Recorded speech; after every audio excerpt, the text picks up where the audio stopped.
Guys welcome back to my channel. അപ്പോൾ ഇന്ന് നമ്മൾ പോകുന്നത് കോഴിക്കോട് ബീച്ചിലേക്കാണ് കേട്ടോ. ഞാനിപ്പോൾ ഒരു ജോബ് ഇവിടെ ചെയ്യുന്നുണ്ട്. അപ്പോൾ നമുക്ക് എന്തായാലും ഈവനിങ് സമയം കിട്ടിയപ്പോൾ ബീച്ചിലേക്ക് ഇറങ്ങിയതാണ്. ഇപ്പോൾ ഏകദേശം ഒരു 10 മണിയായിട്ടുണ്ടാവും കേട്ടോ രാത്രി. അപ്പോൾ രാത്രി നമ്മൾ നൈറ്റ് ലൈഫ് നമ്മൾ എൻജോയ് ചെയ്യാൻ വന്നതാണ്. ഇവിടെ ഫുൾ ടൈം 24 ഹവറും ആൾക്കാരാണ് എന്നൊക്കെ പറഞ്ഞത് കേട്ടിട്ടാണ് നമ്മളിങ്ങോട്ട് വന്നിട്ടുള്ളത്. അപ്പോൾ നമുക്ക് ഇവിടെ എന്തൊക്കെയാണ് ഉള്ളതെന്ന് നോക്കാം. അപ്പോൾ ഞാനും എൻ്റെ ഫ്രണ്ടും കൂടിയിട്ടാണ് കേട്ടോ വന്നിട്ടുള്ളത്. അപ്പോൾ ഞങ്ങൾ എന്തായാലും വന്ന വഴിക്കിനെ നല്ല വിശപ്പുണ്ടായിരുന്നു. അപ്പോൾ അവിടെ കുറേ തട്ടുകടകൾ ഉണ്ടായിരുന്നു. അപ്പോൾ നമ്മൾ ആദ്യം നമ്മുടെ കുറച്ച് ഫ്രൂട്ട് സാലഡ് കഴിച്ചിട്ടുണ്ടായിരുന്നു. പിന്നെ അവിടുത്തെ സ്പെഷ്യലാണ് നമ്മുടെ എന്താ പറയുക കാടമുട്ട ഫ്രൈ, അതും കഴിച്ചു. പിന്നെ ഇനി അവിടെ എന്തെങ്കിലും കഴിക്കാൻ ബാക്കിയുണ്ടോ എന്ന് എനിക്കറിയില്ല. പിന്നെ അതുപോലെ ഒരു പഴംപൊരി കഴിച്ചു, ചായയും കുടിച്ചു കേട്ടോ. നല്ല രസമാണ് ഇവിടെ വന്നപ്പോൾ. അപ്പോൾ വിശപ്പൊക്കെ മാറ്റി നമ്മൾ ഇനി ബീച്ചിൻ്റെ സൈഡിലേക്ക് പോവാണ്.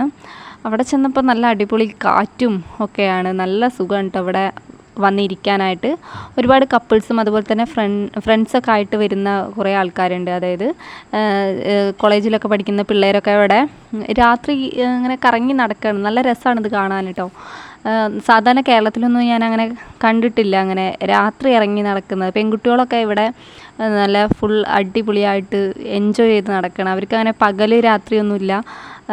നമ്മൾ പകൽ എങ്ങനെയാണോ അതേപോലെ തന്നെ രാത്രി ഇവിടെ കാണാൻ പറ്റും കേട്ടോ. അപ്പോൾ ഇവിടെയൊക്കെ ഫുള്ള് ലൈറ്റ് ഇട്ടിട്ട് നമുക്ക് രാത്രിയാണെന്ന് തോന്നില്ല, അങ്ങനെ ഒരു അറ്റ്മോസ്ഫിയറാണ്. നല്ല രസമായിരുന്നു. ഏകദേശം നമ്മളൊരു അരമണിക്കൂറോളം ബീച്ചിൻ്റെ സൈഡിൽ ഇങ്ങനെ വെറുതെ ഇരുന്നു കേട്ടോ, കാറ്റും കൊണ്ടിട്ട്. നല്ല തിരമാല അടിക്കുന്നുണ്ടായിരുന്നു. ഈ രാത്രി കാണാൻ ഈ ഒരു തിരമാലേൻ്റെ ഒരു വൈറ്റ് കളർ മാത്രമേ കാണുന്നുണ്ടായിരുന്നുള്ളൂ.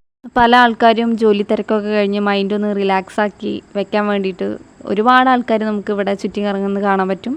അപ്പം ഞാനും എൻ്റെ ഫ്രണ്ടും കൂടിയിട്ട് കുറച്ച് ഫോട്ടോസും വീഡിയോസൊക്കെ അവിടെ നിന്ന് എടുത്തിട്ടുണ്ടായിരുന്നു.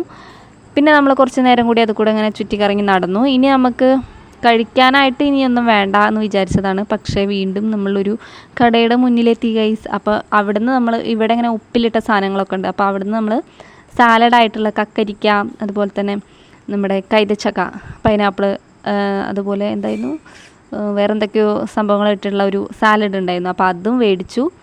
പിന്നെ അത് അവിടുന്ന് കഴിച്ച് അത് നല്ല ടേസ്റ്റ് ഉണ്ടായിരുന്നു. പിന്നെ വീണ്ടും നമ്മൾ മുന്നോട്ട് നടക്കുകയാണ്. അങ്ങനെ ലാസ്റ്റ് ആൻഡ് ഫൈനൽ പാനിപൂരിയിലേക്ക് എത്തിയിരിക്കുകയാണ് കേട്ടോ.